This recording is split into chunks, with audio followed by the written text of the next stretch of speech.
আসসালামু আলাইকুম। আপনারা সবাই কেমন আছেন?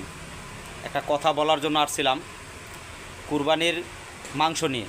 আসলে কুরবানির মাংস অনেকে টোকা বিভিন্ন বাড়ি থেকে নিয়ে তারপরে বিক্রি করে। তারা বেশিরভাগ মানুষই খায় না, বিক্রি করে দেয়। এই নিয়ে একটা ভিডিও বানাইছিলাম। সেই ভিডিও থেকে 1.4 মিলিয়ন ভিউ আসছিল। তো সেখানে অনেকে অনেক ধরনের প্রতিক্রিয়া জানাইছে। তো কোনো ভাই বোন আছে আমাকে তো গালিও দিয়ে দিছে।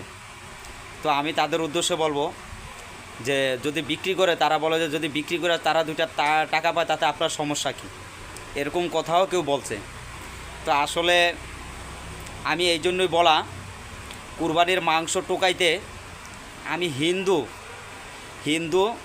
পুরুষ এবং মহিলা দুজনকেই দেখেছি যে তারা কুরবানির মাংস টোকায়া তারপরে বিক্রি করতেছে।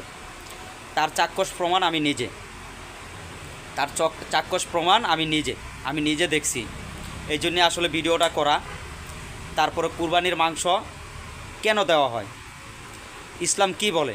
কুরবানির মাংস কি আপনি টোকা বিক্রি করে দিবেন সেজন্য? তাহলে রোজার ঈদের সময় কি বলা হয়েছিল? রোজার ঈদে জাকাতের কি দেওয়া হয়? জাকাতের নিয়ম হলো, আমি যতটুকু জানি ক্ষুদ্র একজন মানুষ হিসাবে, যথেষ্ট পরিমাণে একটা অ্যামাউন্ট আপনাকে দেওয়া হবে। সেই অ্যামাউন্ট দ্বারা আপনি পরবর্তীতে ভালো একটা কোনো কাজ করতে পারবেন।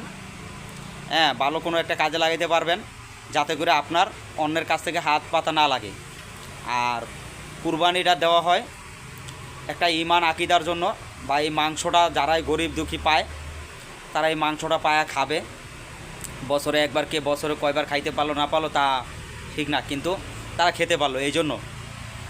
তাও তারা মাংসটা টোকা খায় তো না, সবই বিক্রি করতেছে এবং বিক্রি তো করে।